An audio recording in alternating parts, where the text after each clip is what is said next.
नमस्कार दोस्तों। जय हिंद, वंदे मातरम।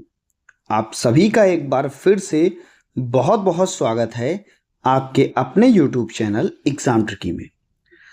आज का जो हमारा 5 मिनट का शो है, उस वीडियो में हम बात करेंगे कान के भाग के बारे में। कान के कितने भाग होते हैं, और यहाँ से HI फर्स्ट ईयर के स्टूडेंट्स को हमेशा क्वेश्चन देखने को मिलता है। तो जान लेते हैं कान के कितने भाग होते हैं और उन भाग के अंदर कितने कितने भाग होते हैं। तो हम बात करते हैं कान के कितने भाग। तो हम कहेंगे कान के मुख्यतः 3 भाग होते हैं। पहला आपका बाह्य कान, दूसरा आपका मध्य कान और तीसरा आपका आंतरिक कान। बाह्य कान में भी आपको 3 चीजें देखने को मिलती हैं।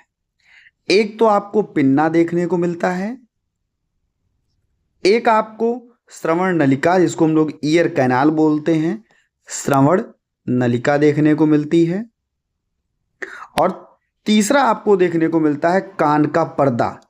क्या देखने को मिलता है? कान का पर्दा। तो इसको हम लोग क्या बोलते हैं? Ear drum. ठीक है। तो ये 3 जो भाग होते हैं वो कान के भाग, और बाह्य भाग में 3 चीजें। पिन्ना, जो ये आपको दिख रहा है, ये क्या होता है? पिन्ना। कान की नली, जिसको हम लोग क्या बोलते हैं? Ear canal. ये क्या है? आपकी ईयर कैनाल है। ठीक है। और इसके अंदर जो है आपका कान का पर्दा, ईयर ड्रम, ये आपको देखने को मिलता है, ईयर ड्रम। तो यहां तक जो है आपका, यहां तक जो होता है, ये होता है आपका बाह्य कान। ये कौन सा होता है? बाह्य कान होता है। इतना याद रखिएगा। सबसे पहले पिन्ना का क्या काम होता है? तो पिन्ना क्या करता है?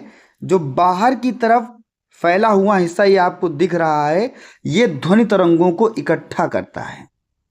ठीक है। इकट्ठा करने का काम कौन करता है? ध्वनि तरंगों को पिन्ना करता है। अगर आपसे कह दे कि ध्वनि तरंगों को इकट्ठा करने का काम कौन करता है, तो वो पिन्ना करता है।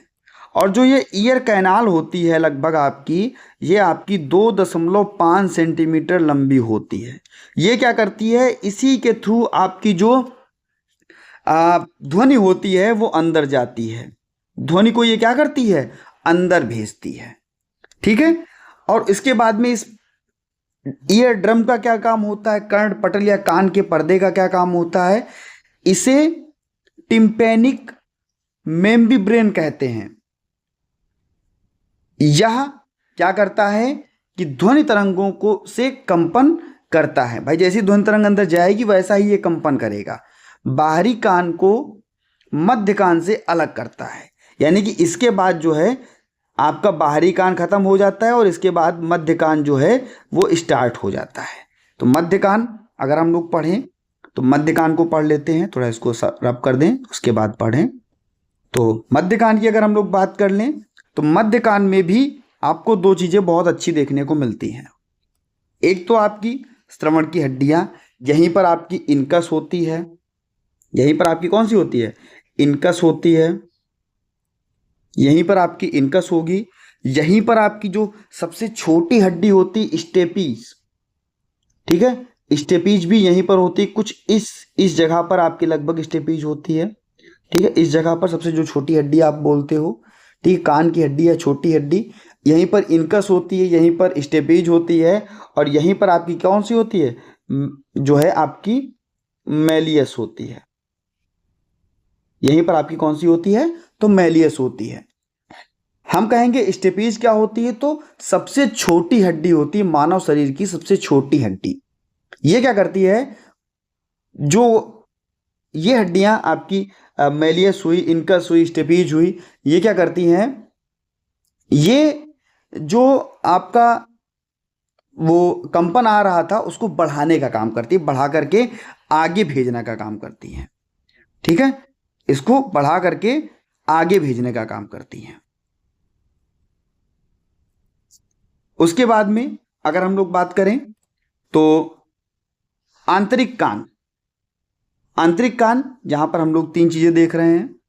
यहीं पर आपका कॉन्क्लिया होता है, यहीं पर आपका वेस्टिबुलर सिस्टम होता है। तो कॉन्क्लिया और वेस्टिबुलर आपको कहाँ मिलेगा? आपके आंतरिक कान में मिलेगा। ठीक है, आंतरिक कान में ही आपको कॉन्क्लिया मिलेगा और वेस्टिबुलर सिस्टम मिलेगा। ठीक है, तो 3 भाग, पहला आपका बाह्य कर्ण, दूसरा आपका मध्य कर्ण और तीसरा आपका आंतरिक कर्ण। आपको समझ में आ गया हो तो बताइए हाँ से समझ में आ गया। वीडियो को लाइक करके बता दीजिएगा और सभी मित्रों तक एक बार वीडियो को शेयर कर दीजिएगा। धन्यवाद दोस्तों।